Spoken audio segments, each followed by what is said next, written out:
जय राधा कुंज बिहारी जय गोपी जनवल्लभ गिरिवरधारी जय नंद बिहारी जय गोपी जनवल्लभ जय गिरिवरधारी जय यशोदनंदन मृगजनरंजन यशोदनंदन जनरंजन यमुना तीरवनचारी जय कुंज बिहारी जय यमुना तीरवनचारी जय कुंज बिहारी जय राधा माधव जय कुंज बिहारी जय राधा माधव जय कुंज बिहारी हरे कृष्ण कृष्ण कृष्ण हरे हरे हरे राम राम राम हरे हरे हरे कृष्ण कृष्ण कृष्ण हरे हरे हरे राम राम राम हरे हरे हरे कृष्ण कृष्ण कृष्ण हरे हरे हरे राम राम राम हरे हरे हरे कृष्ण कृष्ण कृष्ण हरे हरे हरे राम राम हरे हरे हरे कृष्ण कृष्ण कृष्ण हरे हरे हरे राम राम हरे हरे जय राधा माधव जय राधा माधव राधा माधव जय राधा माधव राधा माधव जय राधा माधव राधा माधव जय राधा माधव जय गौर निताय पंचतत्व जय गौर निताय पंचतत्व जय जय प्रभुपाद जय जय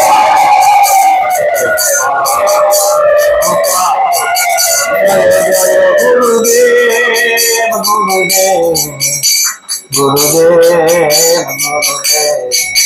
निताई गौर हरि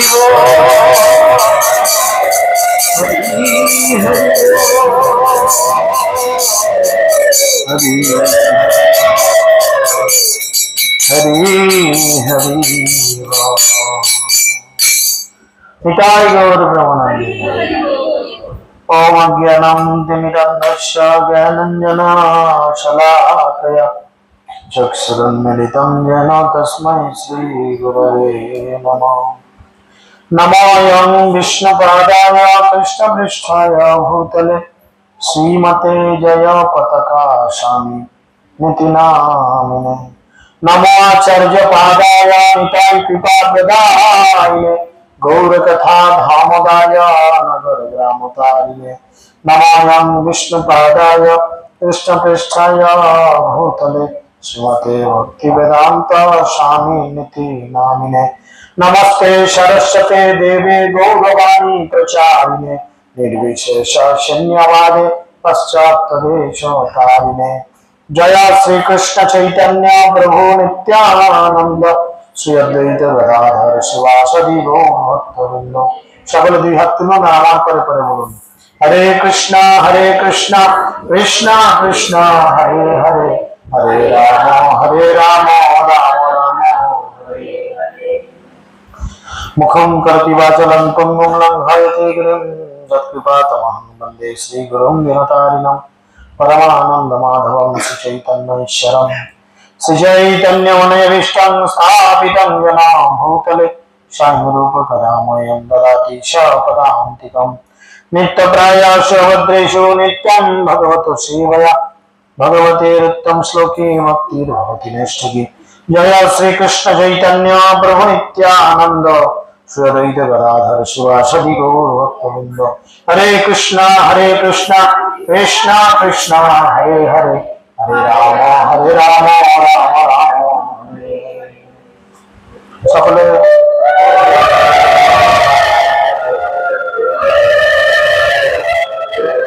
সকলে জোরাত করে আমার পরে পরে বলুন, ওম নমো ভগবতে বাসুদেবায়, ওম নমো ভগবতে বাসুদেবায়, ওম নমো ভগবতে বাসুদেবায়। হরি ওম তৎসৎ। হরে কৃষ্ণ। সকলকে সর্বপ্রথম আন্তর্জাতিক কৃষ্ণ ভাবনামৃত সংঘ তথা ইস্কন নামহট্ট পক্ষ থেকে প্রীতি শুভেচ্ছা এবং আন্তরিক অভিনন্দন জ্ঞাপন করি। সকলে শ্রীধাম মায়াপুরে সুস্বাগতম।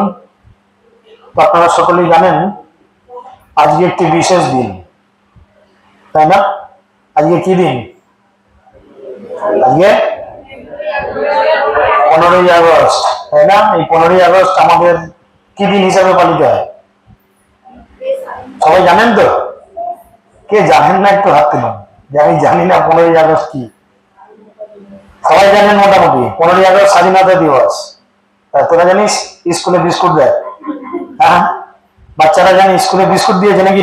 কি দিয়েছে না দেয়নি স্কুল?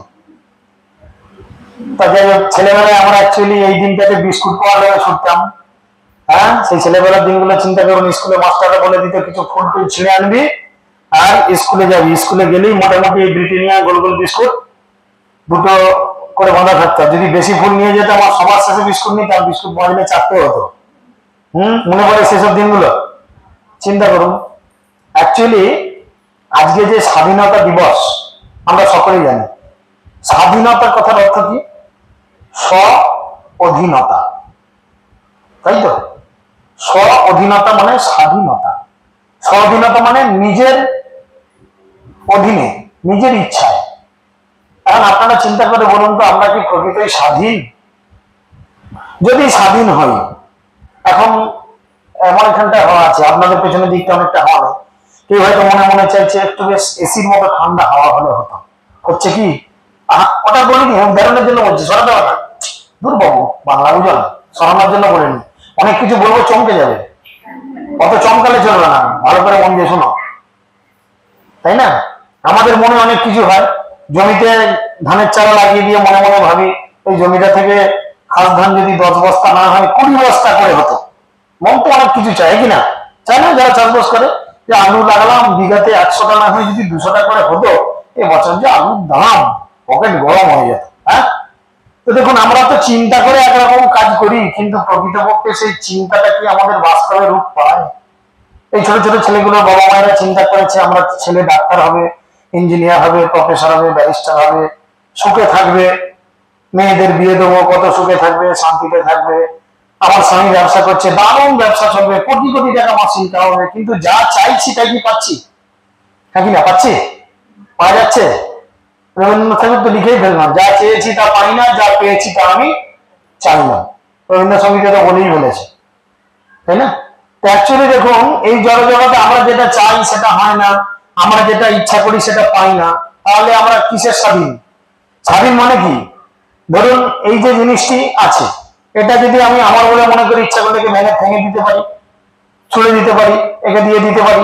কেননা এই জিনিসটার মালিক আমি, এই জিনিসটা আমার বাঁধা, আমার কাছে বাঁধা, এটা আমার নিজের। তাহলে এই জগতে যদি আমার নিজের কিছু হবে, তাহলে তো সেটা আমার ইচ্ছায় হবে, হবে কি? এখন আপনার যদি ইচ্ছা থাকে একটু সূর্যটা থাকলে ভালো হতো, সবকিছু দেখতে পেতাম, হচ্ছে? আপনি কোথাও বেড়াতে গেছেন, হয়তো ট্রেন লেট করেছে, 4 ঘন্টা লেট হয়েছে, আপনার দুপুর 2টোয় নামার জায়গায় আপনি নেমেছেন সন্ধ্যা 6টা 6:30টার সময়, সূর্য ডুবে গেছে, অন্ধকার। আপনার প্ল্যান ছিল আজকে 4 ঘন্টা আগে নামছি, দিনের আলোয় কিছু সাইট সিন দেখে নেবো, অন্ধকার হয়ে গেছে, ট্রেন লেট হতেই পারে, তাহলে আপনি দেখতে পেলেন না। তাহলে আপনি কি স্বাধীন? ট্রেন আপনার ইচ্ছা গেল? গেল কি? গেল না। সেরকম দেখুন, আমরা এরকম জনজীবনে অনেক কিছু কথা বলি যে স্বাধীনতা দিবস, প্রজাতন্ত্র দিবস, এই দিবস তাই দিবস। অ্যাকচুয়ালি এই জগতে আমরা কেউ কিন্তু স্বাধীন নয়। এই চরম বাস্তবটা আমরা যত তাড়াতাড়ি বুঝে নিতে পারবো আমাদের জন্য, সবার জন্য মঙ্গল। আর যত দেরিতে এটা বুঝবো তত আমাদের জীবনে দুঃখ। তো এই চিন্তা করে শ্রীমদ ভগবদ গীতায় ভগবান শ্রীকৃষ্ণ একটি শ্লোক বলেছেন, বুঝেছেন? গীতা, গীতা সবাই নাম শুনেছেন? গীতা, গীতা কি বলেন তো? বলেন তো গীতা কি বলেন? শ্রীকৃষ্ণের বাণী। খুব ভালো। রচনা করেছে না, ব্যাসদেব রচনা করেননি। ব্যাসদেব লিখেছে? না, ব্যাসদেব লেখেননি। গীতা ব্যাসদেব লেখেননি। গীতা শ্রীকৃষ্ণের বাণী, এটা ঠিক। ব্যাসদেব লিখেছেন যেটা, সেটা হচ্ছে ভাগবতম। ভগবানের তত্ত্ব কথা, যেটা শুনলে জানলে আমরা ভগবানকে কাছে পাবো, সৎ উদ্দেশ্য মনোভাব নিয়ে। খুব সুন্দর, খুব সুন্দর। তো বিষয় হচ্ছে দেখুন, সেই গীতা, গীতা অ্যাকচুয়াল হচ্ছে আমাদের ধর্মগ্রন্থ, তাই না? ধর্ম কথার অর্থ কি? যেটাকে ধারণ করে থাকা হয়, তাই না? লঙ্কার ধর্ম কি? মিষ্টি না ঝাল? লঙ্কার ধর্ম কি জানেন না? তাহলে ঘরে লঙ্কা থাকলে একটা করে সবার হাতে জানবো, খেয়ে দেখো কি? লঙ্কার ধর্ম ঝাল, চিনির ধর্ম মিষ্টি। তার মানে কি? একটা সবুজ লঙ্কা, সে ওই ঝালটাকে নিজের মধ্যে ধারণ করে রেখেছে। তার বৈশিষ্ট্য, কোয়ালিটি কি না? সেটা ঝাল। আবার চিনি, সেটা স্বাভাবিক অর্থে স্বাদ মিষ্টি। করলা স্বাভাবিক অর্থে স্বাদ তিতা। ঠিক সেরকম ধর্ম মানে যেটাকে ধারণ করে থাকা হয়। আর গীতা হচ্ছে আমাদের ধর্মগ্রন্থ। তার মানে এই গ্রন্থটাকে আমাদের ধরে থাকতে, ধারণ মানে হৃদয়ে ধরে থাকতে হবে। তাহলে কি? যেটা প্রভু বললেন, যেটা আমরা পড়বো, জানবো, সেই বাণীটাকে নিজের জীবনে ব্যক্তিগত প্রয়োগ করব। তো সেইখানে এই স্বাধীনতা, জীবের কি স্বাধীনতা, এই স্বাধীনতা বিষয়ে ভগবান একটি সুন্দর শ্লোক বলেছেন বিজ্ঞান যুগে। সেখানে ভগবান বলছেন, দৈবহস্যা গুণময়ী মম মায়া দুরাত্ময়া মামেব যা প্রপদ্যন্তে মায়ামেতম তরন্তিতে। কৃষ্ণ বলছেন কি না, অতএব গুণময়ী আমার সে মায়া, বহিরঙ্গা শক্তি সেই অতি দুরাত্ময়া। সে মায়ার হাত হতে যদি মুক্তি চাও, যদি তোমরা প্রকৃত স্বাধীনতা চাও, মুক্তি মানে কি? আমরা পড়ি না এই স্বাধীনতার জন্য কত বিপ্লবী যুদ্ধ করেছিল? কেন? ভারতকে ইংরেজদের হাত থেকে মুক্তি দেওয়ার জন্য, নাকি না? মুক্তি মানে কি? মুক্ত করার জন্য, না কিছু ভুল বলছি? মুক্ত করার জন্য লড়াই করেছিল ভারতবর্ষকে ইংরেজের হাত থেকে। সেরকম ভগবান বলছে, যদি তোমরা আমার এই ত্রিগুণাত্মিকা মায়ার হাত থেকে মুক্ত হতে চাও, তাহলে কি করতে হবে? আমার চরণে প্রপত্তি অর্জন করতে হবে। এই মায়াকে অতিক্রম করা খুব কঠিন। ভগবান বলছেন এটি দূর অতিক্রমণীয়। আমার এই দৈবী মায়া ত্রিগুণাত্মিকা এবং তার দূর অতিক্রমণীয়, যেটাকে সহজে অতিক্রম করা যায় না। সহজে যায় না, কিন্তু যায়। সহজে যায় না। এমন একটা গাছ, এমন একটা গাছ যে গাছটিকে কুঠার দিয়ে কাটা যায় না বা করাত দিয়ে তাড়াতাড়ি কাটা যায় না, কিন্তু এখন যে নতুন সেই গাছ কাটার মেশিন উঠেছে, একটা মোটরের মতো চালিয়ে দিলে সারা করে আওয়াজ হয়, গাছটাকে মুহূর্তের মধ্যে বড় বড় কেটে দেয়। সেরকম ভগবান বলছে, এই মায়া নামক বৃক্ষকে যদি ছেদন করতে চাও, তাহলে তোমাকে কি করতে হবে? আমার চরণে শরণ গ্রহণ করতে হবে। আর যদি তুমি সেটা করতে পারো, তাহলে এই মায়ার থেকে মুক্ত লাভ হয়ে তুমি আমার কাছে ফিরে আসবে। এবার এই মায়ার থেকে মুক্তি লাভ আপনি কি করে করবেন? মায়ের থেকে মুক্তি লাভ, ওই দেখুন বাচ্চাটা ওর মায়ের কোলে এই যে আচরণটা করছে, এটা কি? ওনার মা হাসছেন, কি? এটা একটা মায়া। আমরা এটা বুঝি না। মা ভাবছে বাচ্চা বদমাইশি করছে, মা সাধারণত বা আরো পাড়াপড়শির লোক কি ভাববে? বাচ্চাটা মায়ের কোলে বসে বদমাইশি করছে। এটা আমাদের চোখ দেখছে, কিন্তু শাস্ত্র এটাকে কিছু দেখে বলুন তো? এটা একটা মায়া। কিসের মায়া? মা আর মেয়ে সম্পর্ক রয়েছে, তাই সেই সম্পর্কের জন্য এই মায়াতে জড়িয়ে রয়েছে। এটা যদি অন্য কারোর ছেলে তো কি করতো? কি করতো? এরকম আদর যত্ন করে করে বসিয়ে রাখতো, এরকম ডিস্টার্ব করলো কি করতো? ওকে জিজ্ঞেস করুন কি করতেন? দিদি নিজের মায়ের কাছে যা, ঝামেলা করছে এখানে বেশি, বা টুকে বসিয়ে দিল পাশে, দিতেন না? থাকি না?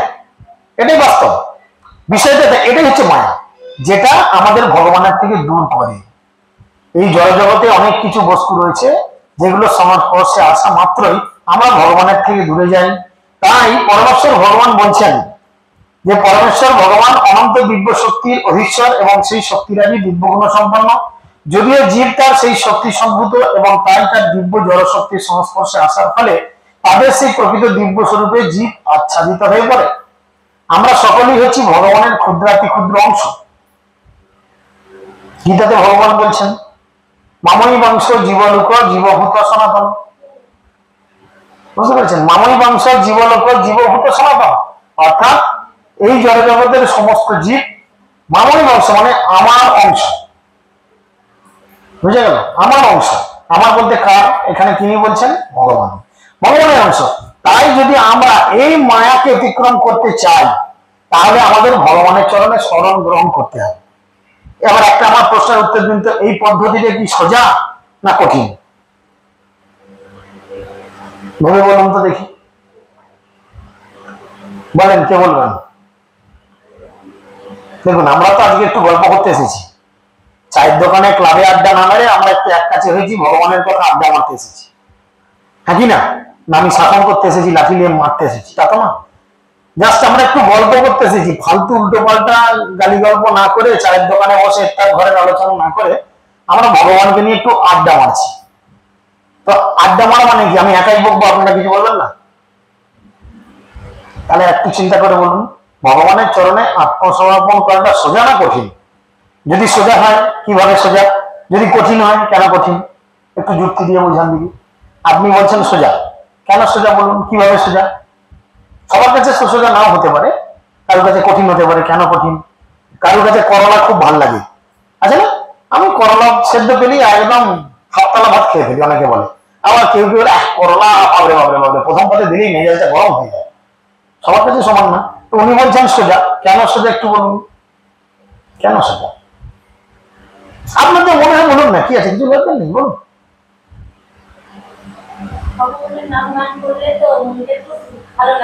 খুব ভালো, ভগবানের নাম কীর্তন করলে মনটা ভালো লাগে। আপনাদের আর কার কি মনে হয়? না আর কারোর কোনো চেতন নেই? দেখুন, এখানে এতজন মানুষ রয়েছি, উনি একলা বললেন, ঠিক বলুক ভুল বলুক, খুব ভালো।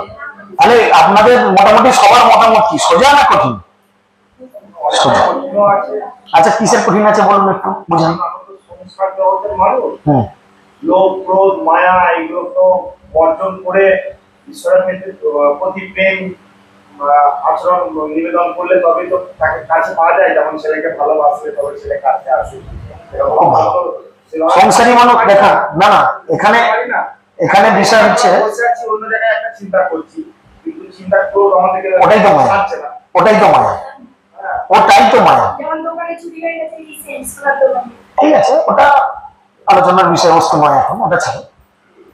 বিষয় হচ্ছে দেখুন, সংসারী মানুষ, এই যে আমরা বলছি আমরা তো সংসারী মানুষ, আমারও কিন্তু স্ত্রী আছে, আমারও ছেলে আছে, আমার বাবা রিসেন্ট মারা গেছেন 1 বছর হলো, আমারও মা আছে, আমারও মামা বাড়ি আছে, আমারও পিসি বাড়ি আছে, আমারও ভাই বোন আছে, আমারও পাড়া প্রতিবেশী আছে, আমারও বড় গোষ্ঠী আছে। তাহলে আমরাও তো সংসারী, হ্যাঁ কি না? ভগবান বলছে কি, তুমি সংসারী হও, কিন্তু সংসারটা কৃষ্ণের জন্য করো। আমরা যখনই নিজেদের জন্য সংসার করি তখন কি হয়, সেটা দুঃখের কারণ হয়। শাস্ত্র বলছে, কি বলছে? কৃষ্ণেরও সংসার করো, ছাড়ি অনাচার। সংসার করো, সেটা কৃষ্ণের সংসার। অনাচার মানে কি? শাস্ত্র বহির্ভূত কর্ম করো না। সংসারটা কৃষ্ণের জন্য করো। তোমার বাড়িতে একটা তুমি ফুটফুটে সুন্দরী মেয়েকে বিয়ে করে আনলে, সেটা কৃষ্ণের সেবার জন্য। এই মানসিকতা রাখতে হবে। আমি যদি মনে করি এটা আমার ভোগ্য বস্তু, এটা ভুল চিন্তা ভাবনা। তুমি কতদিন ভোগ করবে? 20 বছর, 30 বছর, 40 বছর, তারপর একদিনও তুমি মরেই গেলে, তখন? তাই নয় কি? সংসারটাকে কৃষ্ণের জন্য। তার মানে কি, আমার এই বাড়িতে যদি রান্না হয় সেটা ভগবানের জন্য হবে। আমি চাষ করেছি, আলু লাগিয়েছি, চন্দ্রমুখী আলু, খুব সুন্দর খেতে। আমি 2 বিঘে চন্দ্রমুখী আলু লাগিয়েছি। এই আলুটা উঠলে এই আলু দিয়ে আমি স্টোরে রাখবো, আর আমার বাড়িতে সারা বছরের হয়তো 20 বস্তা কি 15 বস্তা কি যাই জানি, বাড়িতে আমি প্রতি মাসে 1 বস্তা করে আলু ছাড়িয়ে আনবো, আর সেই আলু দিয়ে বাড়িতে আমার তরকারি রান্না হবে, আর সেই চন্দ্রমুখী আলুর তরকারি আমি ভগবানকে নিবেদন করব। চিন্তা ভাবনাটা কিরাম? ভগবানকে দেবো, আবার অন্যদিকে চিন্তা করবো, আমি চন্দ্রমুখী আলু চাষ করেছি, আমি বাড়িতে নিয়ে আসবো, আমি নিজের জন্য খাবো, এটা স্বার্থপরের মতো হচ্ছে না? এই গোটা জগতের মালিক কে, আপনি না আমি? এই গোটা জগতের মালিক কে? বলছি ভগবান, আমরা বলছি ভগবান, কিন্তু ব্যক্তিগত থেকে আমরা মেনে নিচ্ছি। জগতের মালিক যদি ভগবান হয়, তাহলে মালিককে কিছু না দিয়ে খেয়ে নেওয়া মানে কি? চুরি করো না? গীতাতে ভগবান সে কথাই বলছে, আমাকে না দিয়ে যদি কিছু তুমি গ্রহণ করো, সেটাকে চৌর্যবৃত্তি বলা হয়, চুরি করা বলা হয়। তারপরে তুমি গ্রাসে গ্রাসে পাপ খাচ্ছ, তুমি নিরামিষ খেলেও তাতে পাপ খাচ্ছ, কিন্তু তুমি যখন আমাকে দিয়ে খাবে তার মধ্যে কোনো অপরাধ থাকছে না, ভগবান নিজে বলছে। তাই তো সেই জন্য দেখুন, এখানে ভগবান খুব সুন্দর করে বলছেন যে আমরা সপক্ষে বিপক্ষে যুক্তি দিচ্ছি, ভগবানকে পাওয়া সোজা, আবার কেউ বলছি ভগবানকে পাওয়া কঠিন। তো ভগবান জানেন যে আমি এই শ্লোকটা বলার পরে মানুষের মনের মধ্যে এরকম কিছু প্রশ্ন উঠে আসে, যেটা আক্ষরিক অর্থে আমাদের এসেছে বা আমি আপনাদের কাছে রাখলাম। সত্যি কি ভগবানকে পাওয়া সোজা? উনি যে যুক্তিতর্ক দেখালেন এটা ফেলে দেওয়া না, কিন্তু 100টা লোকের মধ্যে 99টা লোকের চিন্তা ভাবনা কিন্তু এরকম। আমরা তো সংসারী মানুষ, ছেলে পুলে বউ নিয়ে থাকতে হয় বাবা, আমরা কি আর ভগবানের প্রতি প্রেম দেখাতে পারি? আমরা তখন যুক্তি দিই, সংসারী মানুষ তো আমরাও ভাই, আমি আমার সন্তানকে, আমি আমার ছেলেকে ভালোবাসি না, আমি আমার স্ত্রীকে ভালোবাসি না, আমি আমার বাবা মাকে ভালোবাসি না, সব আমি তো ভালোবাসি, কিন্তু সেই ভালোবাসাটা কৃষ্ণের জন্য, সেই ভালোবাসাটা কৃষ্ণের জন্য, তারই বুঝে যায় কি করে সোজা। তো সেই জন্য ভগবান এরপরে দুটো শ্লোক বলেছেন, এরপরে দুটো শ্লোক বলেছেন যে ভগবানকে কাদের জন্য পাওয়া কঠিন আর ভগবানকে কাদের জন্য পাওয়া খুব সোজা। বুঝেছেন? ইন্টারেস্টিং লাগছে, ভালো লাগছে শুনতে? হ্যাঁ, পালা কীর্তন তো অনেক শুনেছি, কিন্তু এগুলো তত্ত্ব কথা, যেগুলো শুনলে সত্যি আমাদের জীবন পরিবর্তন হতে পারে, তাই না? ভগবান বলছেন যে দেখো, 4 রকমের মানুষ আছে যারা আমাকে কোনোদিন পাবে না। 4 রকম ক্যারেক্টার, 4 রকম চরিত্রের মানুষ আছে যারা কোনোদিন আমাকে পাবে না। আর 4 প্রকারের মানুষ আছে যারা আমাকে পাবে, মানে যাদের কাছে আমি সুলভ, যাদের কাছে আমি সহজলভ্য, 4 প্রকার মানুষ। আর যাদের কাছে আমি দুর্লভ, যারা কোনোদিন আমাকে পাবে না। কারা পাবে না? ভগবান বলছেন, নামাম দুষ্কৃতেন প্রপদ্যন্তেন নাধাম মায়া অপহৃতা জ্ঞানা অসুরম ভাম আশ্রিতম। 4 রকম মানুষ কোনোদিন আমাকে পেতে পারে না, আমাকে জানতে পারবে না। কে 4 রকম? তিনি বলছেন, মূঢ়, ঠিক আছে, মায়ার দ্বারা যাদের জ্ঞান অপহৃত হয়েছে। 3 নম্বর কি? যারা আসরিক ভাব সমন্বিত। 4 নম্বর যারা দুষ্কৃতকারী। বুঝে গেল? এখানে তিনি খুব সুন্দর করে বলছেন, অর্থাৎ তিনি কেমন মূঢ় হচ্ছে তারা যারা কঠোর পরিশ্রমী, সারা দিন রাত প্রচুর পরিশ্রম করে, সকাল থেকে রাত পর্যন্ত। এক একটা পশু আছে না, প্রচুর খাটে, দেখবেন গাধা, সকাল থেকে রাত সন্ধ্যা পর্যন্ত খাটে, প্রচুর পরিশ্রম করে। তারা সবসময় তাদের নিজেদের পরিশ্রমের ফল নিজেরাই ভোগ করতে চায়, তাদের বলে মূঢ়। এদিকে তত্ত্ব কথা বলবে, মরে গেলে আজ মরলে কাল দুদিন, কে কার। অথচ দেখুন আচরণ করছে কি ধরনের। হ্যাঁ, এত টাকার আলু বিক্রি করলে যে টাকার কথা রাখবি না, এই যে ব্যাংকে রেখেছি, তোর বৌদির জন্য দুটো নুপুর গড়িয়ে দিয়েছি, আমার দুটো আংটি গড়িয়েছি, একটু হার করিয়েছি, ব্যাংকে ফিক্সড ডিপোজিট করেছি, এই করেছি তাই করেছি, 2 বিঘে জমি কিনেছি, হ্যাঁ তা।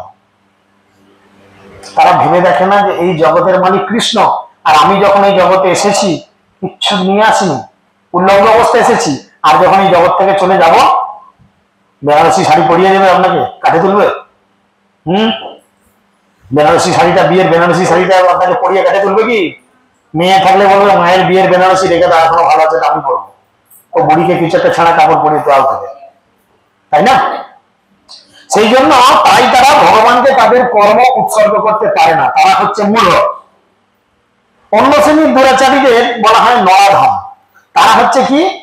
নরের অধম। নর মানে কি? নর মানে মানুষ, অধম মানে একদম অধপতিত, যারা মানুষের মতো দেখতে। নরোত্তম দাস ঠাকুর বলছেন, মানুষ আকার হইলে কি হয়, করহ ভূতের কাম, নহিলে বদনে কেন না বলো শ্রীকৃষ্ণ গোবিন্দ নাম। আমরা মানুষের মতো দেখতে, সবাই মানুষের মতো দেখতে, কিন্তু যদি হরিনাম করতে বলি মুখ দিয়ে বেরোবে? কিছুতেই বেরোবে না। কিন্তু এক্ষুনি রিংটোনে একটা হিন্দি গান কিশোর কুমার বা অন্যান্য গান কুমার শানু বেজে উঠুক, দেখবেন সেই রিংটোনের তালে তালে আমার হাত পা নাচছে বা মুখে ঠোঁটো নাচছে। এক্ষুনি দূরে মাইকে একটা ভালো হিন্দি গান বাংলা গান বেজে উঠুক, নড়বে না, ঠোঁট মুখ দিব্যি নড়বে, হাতে আবার তালিয়ে দিই অনেক সময় আমাকে। কিন্তু হরিনাম করতে বলুন, ওই জন্যই বলছে মানুষ আকার করলে কি হয়, করহ ভূতের কাম। ভূত কি করে? ভূত কি করে জানেন? ভূত কি করে? নৃত্য তো করে, অত্যাচারটা কি করে? ভূতের কাজ কি? লোককে ভয় দেখানো। যুক্তি আছে কোনো? আবার যার ঘাড়ে চাপে তাকে কি উল্টো পাল্টা করে? হ্যাঁ, তোর নাম কি? হ্যাঁ, সৌমদীপ। ধরুন এই সৌমদীপের ঘাড়ে ভূত চেপেছে, ঠিক আছে, ভূত চেপেছে, ও কি আর বলবে আমার নাম সৌমদীপ? বলবে? বলে আমি আই কালীপুরের টেপি।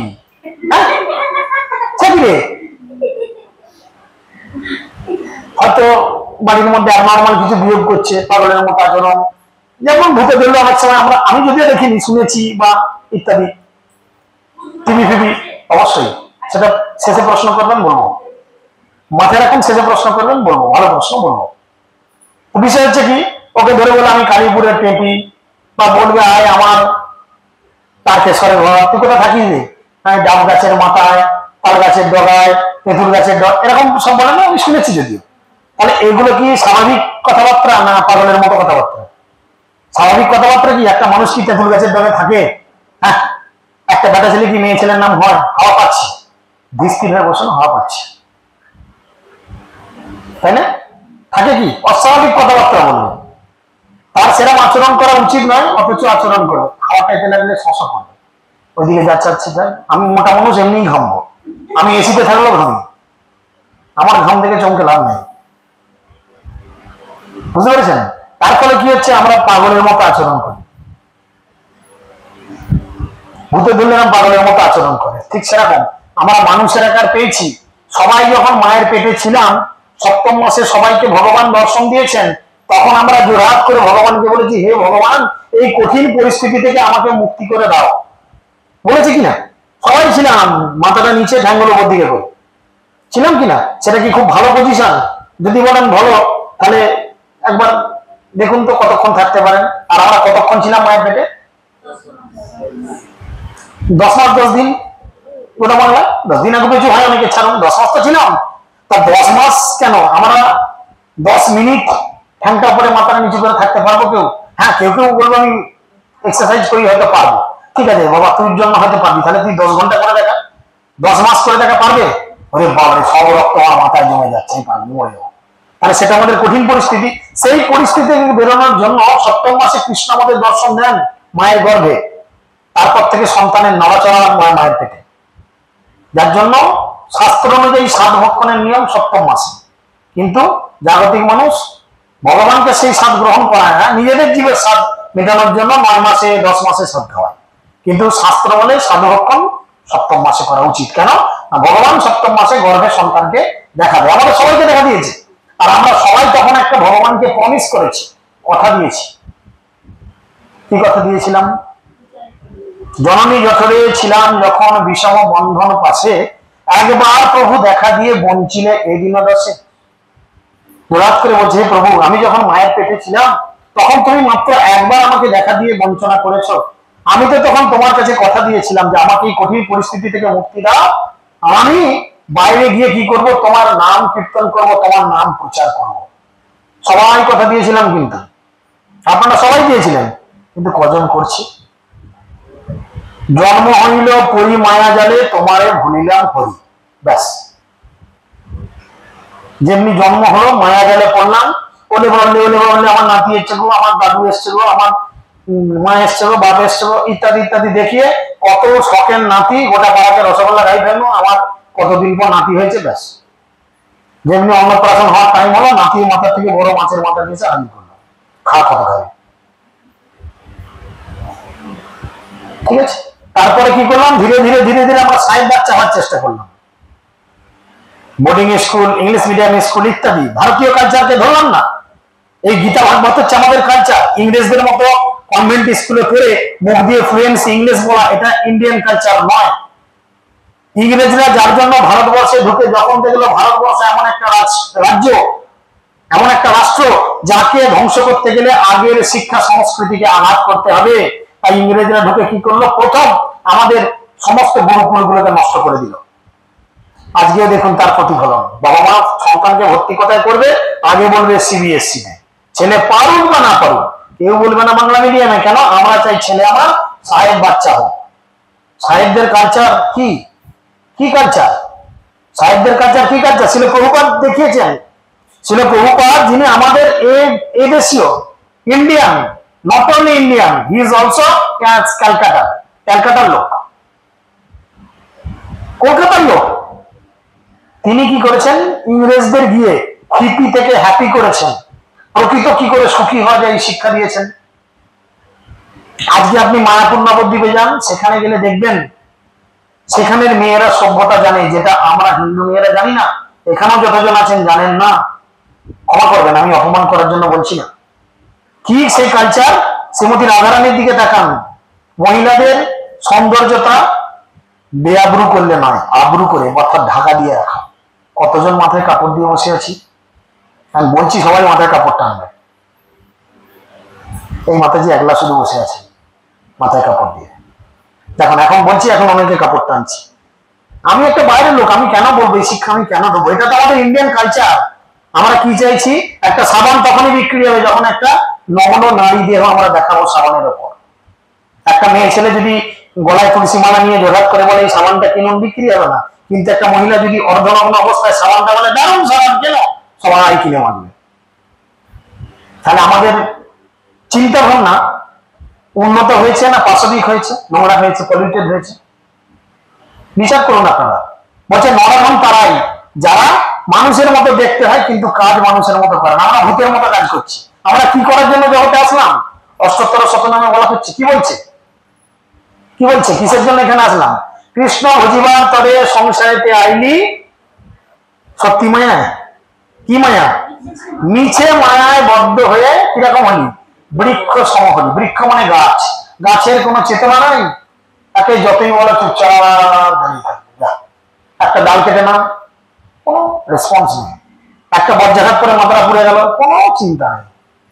হয়তো কেউ ঘোড়াতে লবণ দিয়ে দিল মারার জন্য, কেউ হয়তো একটা পেস্টুন টাঙানোর জন্য দুম করে দুটো পেরেক গেড়ে দিল, গাছ বলবে ও লাগছে। তো আমরা মানুষের শরীর পেয়েছি কিন্তু চেতনা নেই। কি চেতনা, কি চেতনা? না কৃষ্ণ চেতনা আমাদের হওয়া উচিত। যেই চেতনা হলে আমরা ভগবানের কাছে ফিরে যেতে পারবো। কারণ আমরা মানুষের মতো দেখতে হয়েছি কিন্তু কাজ করছি কেমন, রাক্ষসের মতো কাজ করছি, নরধম। তৃতীয় পয়েন্ট আমরা বললাম, পরবর্তী শ্রেণীর দুষ্কৃতকারীদের বলা হচ্ছে মায়া অপহৃত জ্ঞান। অর্থাৎ মায়া যাদের জ্ঞান অপহৃত মানে কি, চুরি করে নিয়েছে। মায়ার দ্বারা যাদের জ্ঞান চুরি হয়ে গেছে। আমাদের সবার মায়ার দ্বারা জ্ঞান চুরি হয়েছে কিনা?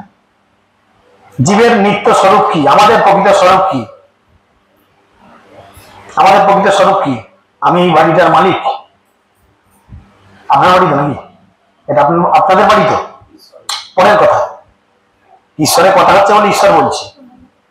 অ্যাকচুয়ালি এই বাড়িটার মালিক কি? আমরা বলবো কি আমার বাড়ি, নাকি না? বলছি তো। কিন্তু প্রকৃতপক্ষে কি জিনিস দাঁড়াচ্ছে, মায়া আমাদের জ্ঞান অপহৃত করে নিয়েছে। মায়া আমাদের জ্ঞান অপহৃত করে নিয়েছে। আমরা ভাবি এই বাড়ি আমার, এই সুন্দর স্ত্রী আমার, এই সুন্দর ফুটফুটে বাচ্চা দুটো আমার, তাই না? আপনাদের যদি প্রশ্ন করা হয়, এই মাতাজিকে জিজ্ঞেস করে, মাতাজি নাকের ওটা আপনার না কার? কেন ওটা আমার? আমার বাবা বিয়ের সময় গড়িয়ে দিয়েছিল, বা আমার ও দিয়েছিল, আমার স্বামী দিয়েছিল। কি বলবো, আমার বলবো না পাশের বাড়িতে একটা লোকের বইয়ের নাম বলবো, ওদের আমি নিয়ে পড়েছি? আমার বলবো না আমার আমার আমার আমার আমার? এই জড় জগতে যদি আমার বলতে আপনার কিছু থাকে, তাহলে তো আপনি সঙ্গে নিয়ে সেটা যেতে পারবেন? মৃত্যুর পরে আপনি সঙ্গে কিছু নিয়ে যেতে পারবেন? কিচ্ছু পারবো না। মায়ার দ্বারা আমাদের জ্ঞান অপহৃত হয়েছে। কি জ্ঞান? প্রকৃত জ্ঞান কি? আমরা স্বরূপ হচ্ছি কৃষ্ণের নিত্য দাস বা দাসী। আমাদের প্রকৃত পরিচয় হচ্ছে আমরা ভগবানের চাকর বা চাকরানী। যদি এই ধ্রুব সত্যটা মেনে নিই, তাহলে আমাদের জীবনে দুঃখের কারণ থাকে না। আমাদের জীবনে দুঃখের কারণ থাকতে পারে না যদি আমরা এই ধ্রুব সত্য মেনে নিই। কিন্তু এটা মানতে আমাদের বাধ্য হই না, কেননা আমাদের জ্ঞান মায়ার দ্বারা অপহৃত হয়েছে। মায়ের দ্বারা কেন অপহৃত হয়েছে তাই আমরা মানি না। আমরা ভাবি এইটা আমার, ওইটা তা। এর জন্য কত মারপিট, কাটাকাটি, লাটালাটি। দেখো বাড়িতে ভাই ভাই আলাদা হচ্ছে কি নিয়ে? তোর বউটা দেখতে ভালো, আমার বউটা দেখতে খারাপ, এই নিয়ে হচ্ছে কি নিয়ে হচ্ছে আলাদা? বাড়িতে ভাই ভাই আলাদা। তাহলে এই সম্পত্তি আপনি নিয়ে যেতে পারবেন? আপনার জন্য তো সেই 3.5 জায়গায় বরাদ্দ, তাও সেটা আপনার নয়। হয়তো 10 বছর পরে আপনি যেখানে পুড়েছেন তার উপরে আপনাদের পতাকাও পোড়ানো হচ্ছে কিনা? ওই জায়গাটা আপনার নয়, 3.5 জায়গাটা আপনার নয়, যেটা আপনাকে পোড়ানো হবে। আপনাকে পোড়ানো হলো হয়তো 2 মাস 4 মাস, আপনার সেই মাটির একটা সেই পুতুল টাইপের করে না পুরানো পরে, হয়তো সেটা যতদিন রইলে দেখতে পেলেন না এখানে অমুক মরেছিল, পুরানো হয়েছে, এখানে পড়ে নি। কিন্তু যখনই পুতুলটা ধুয়ে মুছে সাফ হয়ে যাবে, শ্মশানটা সমান হয়ে যাবে, দেখবেন আপনার বুকের উপরই পচা, হাঁদা, খেদা, ফেদা ইত্যাদি লোকজন সেখানে পড়ছে কিনা? তাহলে 3.5 জায়গাটা আপনার নয়, যেটা আপনাকে ভাড়া করে পুরানো হচ্ছে। যদিও এখন 3.5 জায়গায় কম লাগছে, আমাদের পাড়ায় ঘাটে চুরি হয়ে গেছে। আমি সেটাই তো বলছি, এখন আমাদের পাড়ায় ঘাটে দিয়ে চলে যাচ্ছে, যে সেখানে ঝামেলা করে দিচ্ছে। তাহলে একটা বিছানা সবাই পড়ছে, গোটা আমাদের লোক পড়ছে। 3.5 জায়গাও সেখানে লাগছে না, তোমাকে পার্সেল করে ঢুকিয়ে দিচ্ছে চুল্লির মধ্যে। ব্যাস সেই চুল্লিতে তুমিও পুড়ছো, যে ভিক্ষে করছে সারাদিনে 2 টাকা ইনকাম সেও পুড়ছে, তুমি কোটিপতি, কোটি কোটি সম্পত্তি সেও পুড়ছে। এই চরম বাস্তবটা আমাদের বুঝতে বড্ড দেরি হচ্ছে। যত তাড়াতাড়ি এটা বুঝবো যে এই জগতে আমার বলিতে প্রভু আর কিছু নাই, তুমি মাত্র আমার পিতা বন্ধু ভাই। হে প্রভু, তুমি হচ্ছে আমার পিতা, তুমি হচ্ছে আমার বন্ধু, তুমি হচ্ছে আমার ভাই। বন্ধু কাকে বলে? বন্ধু কাকে বলে? যে সুখে দুঃখে সবকিছুতেই তোমার সঙ্গে থাকবে। কিন্তু এই জগতে প্রকৃত বন্ধু কে বলেন? কে? ভগবান ছাড়া কেউ নাই। যতই বলুন এ আমার বেস্ট ফ্রেন্ড, একে ছাড়া আমি থাকতে পারি না, এসব লোক দেখানো। কেন না? একদিন না একদিন তো ছাড়বেই। ছাড়বে না? সারা জীবন বন্ধুত্ব অটুট। কেউ না কেউ আগে পরে মরবে, তাহলে যে আগে মরবে সে একজনকে ছেড়ে চলে গেল, হ্যাঁ কি না? কিন্তু কৃষ্ণ আপনার হৃদয়ে রয়েছে। আপনি যখন আপনার মায়ের পেটে একটা রক্ত মাংসের পিণ্ড হয়েছিলেন, যখন হাত পা আপনার গজায়নি, শুধু প্রাণের সঞ্চরটুকু হয়েছিল, তখন থেকে আপনার মায়ের পেটের মধ্যে সে আপনার সঙ্গে নিয়েছে। কতক্ষণ থাকবে? কতক্ষণ থাকবে? মরার পরেও, মরার পর্যন্ত নয়, মরার পরেও আপনি আপনার কর্মফল অনুযায়ী আবার একটা দেহ পেতে পারেন। সবাই তো আর ভক্তি করে ভগবত ধামে ফিরে যাবে না যে তাকে নিয়ে সে ভগবত ধামে চলে যাবে। মরার পরে আপনি আপনার ভালো খারাপ কর্মের জন্য যে দেহই পান না কেন, যদি আপনি কুকুর দেহ পান, সে কিন্তু আপনার সঙ্গ ছাড়বে না। আত্মা আপনার সঙ্গ ছাড়বে, এই দেহটা ছাড়বে, এই দেহটা ছাড়বে। সে একটা কুকুরের দেহে ঢুকে যাবে আপনাকে নিয়ে, তখন আপনি ঘেউ ঘেউ করবেন। আবার সে কুকুরের দেহ ছেড়ে একটা মোষের বা গরুর দেহে ঢুকে যাবে, তখন আপনি হাম্বা হাম্বা করবেন। আবার সেটা ছেড়ে একটা বিড়ালের শরীরে ঢুকবে, তখন আপনি ম্যাও ম্যাও করবেন। এই চরম মায়া। এই জন্য বাচ্চাটা এমন চুষে করছে, ওর মা কি জানে এই বাচ্চাটা আগের জীবনে হয়তো মুরগি ছিল, ওর মাই হয়তো ওকে মেরে কেটে খেয়েছে। এখন ওই বাচ্চাটা ওর মায়ের বিরুদ্ধে চক্রান্ত করে, মানে বদলা নেওয়ার জন্য ভগবান ওই মুরগিটাকে বাচ্চা করে পাঠিয়েছে যে তুই বড় খা ধীরে ধীরে, তোর মা যখন বুড়ি হবে তোর মাকে ঠেঙিয়ে মেরে খাবি। ওকে যেমন পিঠটা কিলিয়ে মেরে দিয়েছিল, তুই তোর মায়ের পিঠটা কিলিয়ে মেরে দিবি। কেন? কর্মের ফল কাউকে ছাড়ে না। আফ্রিকাতে এরকম অনেক দেশ আছে যেখানে বয়স্ক বুড়িদের বা বুড়োদের মেরে কেটে কুচিয়ে খাওয়া হয়, গোটা গাঁয়ের লোককে খাওয়া। পরে আজকে আমার দাদুকে কেটে খাওয়াবো, তোদের ঘর সদ্য কি বলে হাঁড়ি বাড়া নেমন্তন্ন। হ্যাঁ হ্যাঁ, কত আফ্রিকার এমন দেশ আছে। ইন্ডিয়ার মধ্যে এমন দেশ আছে যেখানে কেউ কাপড় জামা পরে না, সবাই উলঙ্গ করে। এবার আপনি প্রশ্ন করতে হবে না, বড় বড় ছেলে মেয়েরা উলঙ্গ করে? হ্যাঁ করে আছে, এরকম দেশ আছে। আপনি ন্যাশনাল জিওগ্রাফি অ্যানিমেল প্ল্যানেট করুন, আছে। বয়স্ক মানুষকে রাখেন, আমাদের দেখে কি হবে? কেটে কুচিয়ে খেয়ে দাও। কর্মের ফল কাউকে ছাড়বে না। আপনি খারাপ কর্ম করলে তার ফল আপনাকে ভুগতে হবে, ভালো কর্ম করলে তার ফল আপনাকে ভুগতে হবে। আর যদি কর্ম ভগবানের জন্য করেন, কোন ফল ভুগতে হবে না, ভগবান ধারা যাবেন। ভগবান নিজে বলছেন কর্মান্যে অধিকারস্তু মা ফলে সুকদাচন, কর্ম করো ফলের আশা করো না। এই যে আমরা প্রচার করতে আসছি, কি স্বার্থ নিয়ে? আপনারা আমাদের কে হন? কি দরকার আমার ভোগ করার? এর থেকে তো আমি ঘরে বসে সোফায় বসে টিভিটা চালিয়ে আমার বউকে পাশে বসে একটু গান শুনতে শুনতে গায়ে হেলান দিয়ে টিভি দেখতে পারতাম, প্রেম বাড়ত। কি দরকার আপনাদের কাছে আমার ভোগ করার? কেন? আমি কর্ম করছি, আমি ফলের আশা করছি না। দেখো আমি গেলাম, আমাকে 10,000 টাকা দিল, এই করলো তাই করলো, ফলের আশা করে আমরা আসি না। প্রয়োজন নেই, আপনি দিলেও আছি না দিলেও আছি। ভগবানের সিস্টেম, ভগবান বলেছেন কর্মান্যে অধিকারস্তু মা ফলে সুকদাচন। তাই মায়ার দ্বারা যাদের জ্ঞান অপহৃত হয়েছে তারা বুঝতে পারে না, আর সর্বশেষ শ্রেণীর দুষ্কৃতকারীদের বলা হয় অসুরিং ভাব মিশ্রিত, অর্থাৎ অসুরের মতো ভাব। অসুরের মতো। অসুররা কি করে? অসুররা সচরাচর কি করে শুনেছেন? অসুররা কি করে? অল্পতেই সবার উপর হিংসা করে, করে কিনা? একে তাকে মারবার চেষ্টা করে। অসুরদের এরকম ভাব হয় না? হয় কিনা? হয় না? দেখুন, আমাদেরও কিন্তু অসুরের মতো ভাব আছে, আপনারা মানুন বা না মানুন। একটা সত্য কথা বলবেন হরিবাসরের আসরে? একটু হাত তুলে জানান দেন তো, কে কে ডিম ভাজা খান বা ডিম খান? লজ্জার কিছু নেই, হাত তুলুন। কিচ্ছু লজ্জা নেই, জানান দেন। আমি কাউকে বলবো না, ক্যামেরা আপনাদের দিকে ঘোরাবো না। আমি উদাহরণের স্বার্থে বলছি, সত্যের সঙ্গে লড়াই করুন, হাত তুলুন। এবার আমি কেন কথাটা বললাম বলছি। দেখুন, কেন আমরা আসুরিক? ওই ডিমের মধ্যে অপেক্ষা করছে কে? একটা শৈশব, একটা বাচ্চার জীবন, মুরগিরই হোক, হাঁসেরই হোক, যে কোনো জন্তুর ডিম তো, যে কোনো পাখির ডিম তো, তার মধ্যে তো তার বাচ্চা অপেক্ষা করছে এই জগৎকে দেখার জন্য। তাহলে আমরা হিংসা করছি, নিজেদের জীবন লালসা মেটানোর জন্য তাকে হত্যা করছি, গরম তেলে তাকে ভেজে দিচ্ছি কট করে দিয়ে। তাহলে আমরা যতই মেয়েরা মাথায় ঘুমটা দিয়ে বসি, এরকম করে দানা বার করে মিষ্টি মিষ্টি কথা বলি, মিষ্টি মিষ্টি আচরণ করি, ভেতরটা আমাদের আসরিক কিনা? ছেলের বিয়ে দিচ্ছি, মেয়ের বিয়ে দিচ্ছি, মাঙ্গলিক অনুষ্ঠান, কত জীবজন্তুর চোখে জল বইয়ে দিচ্ছি না? একটা ছাগলকে নিয়ে এসে কাটছি, তার কষ্ট হয় না? হ্যাঁ, আপনারা মাংস খাচ্ছেন, কই আমাকে একটা আঙুল কেটে দেন তো, আজকে 15ই আগস্ট, আমি সেদ্ধ করে নুন ছড়িয়ে খাবো। কে কেটে দেবেন? দেন, আমি খাবো আজকে। দেন, দিতে পারবেন? ওই বাবরে লাগবে, বলবেন না? আঙুলটা কি করে দিয়ে লাগবে? তাহলে মুরগিটাকে সকালবেলা মেরে ফেললি, ছাগলটাকে মেরে ফেললি, তার লাগে না? তোর বেলাতেই সব লাগে, তাদের লাগে না। তোরই সব ফিলিং, তাদের কোনো ফিলিং নেই। তুই জীব, তারা জীব না, তারা অন্য কিছু। কি না, আমাদের ভাবটা হয়ে গেছে আসুরিক, অসুরের মতো। হত্যা করবো, মারবো, ধর্ম ক্ষেত করবো।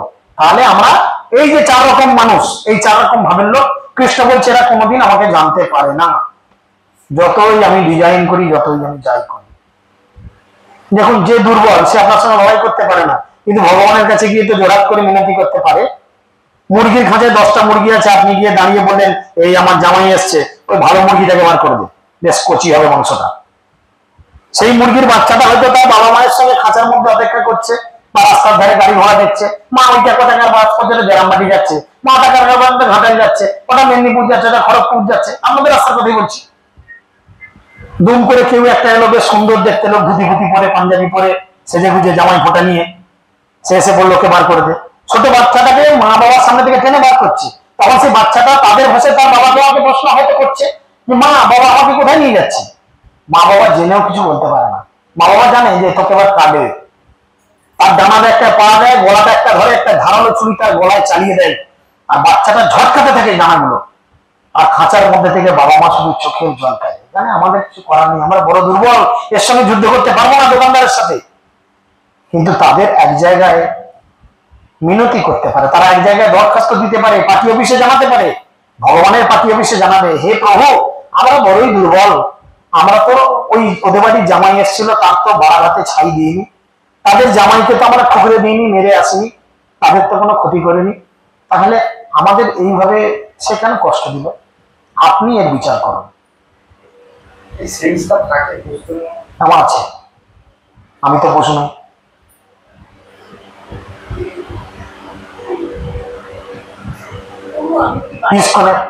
যেতে পারে, প্রয়োজন থাকলে যান। ঠিক আছে, তো এই 4 প্রকার মানুষ কোনোদিন ভগবানকে জানতে পারেন না। এখন আপনাদের মনে প্রশ্ন আসতে পারে এরকম তো সবাই, তাহলে হরিভক্ত হচ্ছে কোথায়? ভগবান সেই সূত্রে সেই শ্লোকে বলেছেন, কি বলেছেন? মনুষ্য নাম সহস্রেষু কশ্চিৎ যতদূর সিদ্ধ হয়। লক্ষ লক্ষ কোটি কোটি মানুষের মধ্যে কদাচিৎ একজন আমার ভজনা করার জন্য এগিয়ে আসে। সবার ব্রেন খোলে না। এবার জানুন কোন 4 রকমের মানুষ ভগবানকে জানতে পারে, কিভাবে জানতে পারে, বা 4 রকম মানুষ কি কি না? চতুর্বিদে ভজন্তে মাম যারা সুকৃতেন অর্জুন আর্ত জিজ্ঞাসু অর্থাৎ জ্ঞানী চ ভর্ৎসব। অর্থাৎ হে অর্জুন, আর্তাতি, জিজ্ঞাসু এবং জ্ঞানী, এই 4 রকম ব্যক্তি আমাকে জানতে পারে। আর্ত মানে কি? আর্ত মানে হচ্ছে যারা সম্পূর্ণরূপে ভগবানের চরণে শরণাগত, যারা সুখের জন্য অন্য কাউকে প্রয়োজন মনে করে না। আমরা সুখের জন্য, সুখ কোথায় আছে? সুখ কোথায় আছে বলেন? তিনটা শব্দ, সুখ, আনন্দ আর কি? খুশি। তিনটে এক নয়, শুনতে মনে হয় এক, কিন্তু তিনটে আলাদা। সুখ কোথায় আছে? সুখ আছে শরীরে। এই যে এখন গরম, ঘেমে যাচ্ছি, একটু সুখের জন্য পাখা চালাচ্ছি, এসি লাগাচ্ছি বা হাত পাখার বাতাস খাচ্ছি, সুখ শরীরে আছে। কিন্তু সেই সমস্ত মানুষ সুখের জন্য ভগবানের উপর ডিপেন্ডেবল। কি করে? আত্মনিবেদন। শাস্ত্র বলছে আত্মনিবেদন তুয়া পদে হইল পরম সুখী, দুঃখ দূরে গেল চিন্তা না রহিল চৌদিকে আনন্দ দেখি। যদি নিজের আত্মনিবেদন ভগবানের চরণে আমাদের 100 থাকে, তাহলে আমাদের প্রকৃত সুখ আমাদের জন্য অপেক্ষা করবে। আর যদি সেটা না থাকে, কিছু করার নেই, দুঃখ। আর কি? অর্থাৎ যারা এই ধরনের মানুষ, যারা ভগবানের সেবা পুজো করে নিজেদের জীবন অতিবাহিত করতে থাকে, জড়জাগতিক সমস্ত অভিলাষ ইচ্ছা বর্জন করে, তারা জানে ভগবান কৃপা করে যেটা আমাকে দেবে, যেটা আমার সঙ্গে করবে, আমি সেটাতেই খুশি। ভগবান আমাকে যদি মেরেও দেয়, আমি জানবো এটা আমার পাওনা ছিল। ভগবান আমাকে যদি কোটি কোটি টাকা দিয়েও দেয়, জানবো এটা আমার পাওনা ছিল, তাই দিয়েছে। তারা পেলেও আনন্দে উৎফুল্ল হয়ে যায় না, চলে গেলেও মনের দুঃখে মুখ গোমরা করে বসে থাকে না। তারা সর্ব অবস্থাতেই চেষ্টা করে আনন্দে থাকার, সুখে থাকার। চৈতন্য মহাপ্রভু এবং শ্লোক বলেছেন, আশ্লিষ্য বাপা আদরাতং বিনষ্টমান অদর্শনাং মর্মাহতং করতুম। তোমাকে এক মুহূর্ত না দেখলে আমার হৃদয় বিগলিত হয়। তুমি আমার নাথ, তুমি আমাকে যেভাবে পরিচালিত করবে আমি সেইভাবেই পরিচালিত হব। আর কি তিনি বলেছেন? জিজ্ঞাসু। জিজ্ঞাসু মানে যার মনের মধ্যে প্রশ্ন আসবে, শাস্ত্র সম্বন্ধিত প্রশ্ন। ধরুন এই যে আমার ক্লাস চলছে, আর 2-5 মিনিটের মধ্যে ক্লাস শেষ করবো, তারপরে আমি বলবো যে আজকের আলোচিত বিষয়ের উপর কারণ কি কোনো প্রশ্ন আছে? আপনাদের মনে প্রশ্ন জাগরিত হতে পারে, আমি অনেক প্লাস মাইনাস কথা বলেছি। তো এই ধরনের প্রশ্ন হওয়া ভালো, এই ধরনের প্রশ্ন থাকা ভালো। তারা জীবনে ভগবানকে জানতে পারবে, কিন্তু প্রশ্নটা যেন প্রাসঙ্গিক হয়। প্রশ্নটা যেন প্রাসঙ্গিক হয়, যেটা নিয়ে আলোচনা হচ্ছে সেই বিষয়। এখন কেউ যদি আমাকে দুম করে জিজ্ঞেস করে, আচ্ছা তোমার ট্রাক্টরের কটা গিয়ার বলুন তো, যা বাবা আজকে ট্রাক্টরের সঙ্গে এখানে কি আছে? আমি জানি না, না আমি সত্যি জানি না, আমি তো ট্রাক্টর চালাতে পারি না। মোটরসাইকেলের গিয়ার বলুন, তাহলে বড় কথা চালিয়ে এসছি। 4 চাকা বলুন, হ্যাঁ চালাতে পারি, বলে দেবো আমার আছে কতগুলো গিয়ার। কিন্তু যেটা আমি পারি না জানবো, বলবো কি করে? তাহলে প্রাসঙ্গিক আলোচনার মধ্যে প্রশ্ন করতে হবে। এরকম অনেক জায়গায়, আমরা কোনো বড় প্যান্ডেল প্রোগ্রামে গেলাম, আমাদের জেলা প্রচারক আমাকে প্রশ্ন করেছেন, উনি ভাগবত গীতার উপরে কোনো ক্লাস দিয়েছেন, জিজ্ঞেস করেছেন এরকম কারো কোনো প্রশ্ন আছে কিনা। একজন মাতাজি তো বলছে, আচ্ছা প্রভু টাইটানিকের জাহাজটা কোন মহাসাগরে ডুবেছিল? দেখুন এই কথাগুলো কি শাস্ত্রে লেখা থাকে যে টাইটানিকের জাহাজ কোথায় ডুবেছিল? আর আমাদের তো সেই নিয়ে কালচার নয়, আমরা শাস্ত্র নিয়ে কালচার করছি। তোমার ঘরে কেন অশান্তি হয়েছিল, কেন তোমার টাইটানিকের জাহাজ ডুবে গেছিল, কোন সাগরে ডুবেছিল, কি কারণে ডুবেছিল, আমি নাও জানতে পারি। তুমি শাস্ত্র সম্বন্ধিত প্রশ্ন করো, আমার জানা থাকলে চেষ্টা করবো তোমাকে বলার। তাহলে জিজ্ঞাসু মানে সেই ধরনের প্রশ্ন। ভাগবত গীতার 4th অধ্যায় 34 নম্বর শ্লোকে ভগবান বলছেন এরম জিজ্ঞাসু হওয়া ভালো। কেন না, তাহলে সে কিন্তু জানতে পারবে আমাকে। পরিপ্রশ্ন সে বয়া উপদেশ শান্তিতে জ্ঞানম জ্ঞানীন তত্ত্বদর্শী। ভগবত গীতার 4th অধ্যায় 34 নম্বর শ্লোকে বলা হচ্ছে জিজ্ঞাসুর ব্যাপারে। আর একজন পড়ে রইল যিনি ভগবানকে জানতে পারেন, সেটা হচ্ছে প্রকৃত যিনি জ্ঞানী। জ্ঞানী মানে স্কুল কলেজের ডিগ্রি না তোমার, যে এ BA pass, MA pass, MSc pass, এ বিশাল বড় কম্পিউটার ইঞ্জিনিয়ার, এ বিশাল ডাক্তার, এই জ্ঞান নয়। ভক্তিবিনোদ ঠাকুর বলছেন জড় বিদ্যা যত, মায়ার বৈভব তত। মানে তোমার যত জড়জাগতিক ডিগ্রি থাকবে, এই মায়া তোমাকে তত বেশি আঁকড়ে ধরবে। জড় বিদ্যা যত, মায়ার বৈভব তত, তোমার ভজনে বাধা। ভজনে মানে কি? ভগবানের সেবায়, ভগবানকে পাওয়ার ক্ষেত্রে বাধা। মোহজনমিয়া অনিত্য সংসারে জীবকে করে গাধা। বড় বড় ডিগ্রি ধারণ করার পরে জীব কোটি কোটি টাকা ইনকাম করে, সুটেড বুটেড হয়ে থাকে, নিজেদের জেন্টেলম্যান বলে, কিন্তু প্রকৃতপক্ষে কি তারা জেন্টেলম্যান? জানিস আমার মেয়ের বিয়েতে 5 লক্ষ টাকায় শুধু খাবারে খরচা করেছে। কি কি মেনু ছিল গো? কেন ছাগল ছিল, মুরগি ছিল, মাছ ছিল। তার মানে কি আমি প্যান্ট শার্ট পরে টাই পরে ঘুরছি, এতগুলো প্রাণীকে আমি হত্যা করার জন্য পারমিশন দিয়েছি বা আমি টাকা দিয়ে সুপারি দিয়েছি। এই যে বলে না সুপারি কিলার, এখন টিভি খুললি দেখছেন আরজি করে ঘটনা বলে সুপারি কিলার, মানে তোমাকে টাকা দিয়েছি ওকে মার্ডার করে দাও। তার মানে কি এতগুলো ছাগলকে মার্ডার করো, এতগুলো মুরগিকে মার্ডার করো, এতগুলো মাছকে মার্ডার করো, মার্ডার করার জন্য আমি সুপারি দিয়েছি। যে অপরাধ করে আর যে অপরাধকে প্রশ্রয় দেয় কি বলে তাকে, তারা দুজনেই সমানভাবে দায়ী। তাহলে আমি যতই সুটেড বুটেড হয়ে টাই করে সুন্দরী স্ত্রীর হাত ধরে ঘুরি না কেন, জেন্টেলম্যান সাজার চেষ্টা করি না কেন, আমি কি প্রকৃতই জেন্টেলম্যান? বলেন তো বিচার করে, প্রকৃতই কি আমি জেন্টেলম্যান হলাম? প্রকৃত জেন্টেলম্যান হলাম না। তাই প্রকৃত জ্ঞান কি না, যে জ্ঞান তোমাকে এই জড়জগতের এই পরিস্থিতি থেকে উদ্ধার করে ভগবত ধামে পৌঁছাতে সহায়তা করবে, সেটা হচ্ছে তোমার প্রকৃত জ্ঞান। আর সেই প্রকৃত জ্ঞান কার দ্বারা আচ্ছাদিত হয় না, সেই প্রকৃত জ্ঞান মায়ার দ্বারা আচ্ছাদিত হয়। বুঝতে পেরেছেন? এই প্রকৃত জ্ঞান মায়ার দ্বারা আচ্ছাদিত হয়, আর যার মায়া যত বেশি তার প্রকৃত জ্ঞানের প্রকোপ ততটাই কম। তাহলে আমরা আজকে কি কি জানতে পারলাম? কি কি জানতে পারলাম? যে আমরা প্রকৃতপক্ষে স্বাধীন নই। আজকে আমরা 9টা টপিক জানতে পারলাম। 1 নম্বর হচ্ছে কি জানলাম? যে আমরা প্রকৃতপক্ষে স্বাধীন নই, ভগবানের মায়ার দ্বারা আমরা পরাধীন। যদি তার থেকে আমরা উদ্ধার পেতে চাই তাহলে ভগবানের চরণে পূর্ণরূপে আত্মসমর্পণ করতে হবে, তবে আমরা সেই মায়ার হাত থেকে স্বাধীন হব। 1 নম্বর টপিক জানলাম। ভগবান বললেন 4 রকম মানুষ আমার শরণ গ্রহণ করে আমাকে জানতে পারে, আর 4 রকম মানুষ কোনোদিন আমাকে জানতে পারে না। কারা জানতে পারে না? যারা মূঢ়, নরাধম, আসরিক ভাব সমন্বিত, মায়ার দ্বারা অপহিত যাদের জ্ঞান, এরা ভগবানকে জানতে পারে না। আর 4 রকম মানুষ কারা জানতে পারে? আর্ত, অর্থাৎই, জিজ্ঞাসু, জ্ঞানী। আজকের হচ্ছে বিষয়টুকু। হরে কৃষ্ণ কৃষ্ণ কৃষ্ণ হরে হরে, হরে রাম রাম রাম হরে হরে। তো পূর্বে আমি বলেছি, এখনো বলছি, আলোচিত বিষয়ের উপর যদি কোনো প্রশ্ন থাকে করেন, চেষ্টা করব যদি উত্তর জানা থাকে বলার।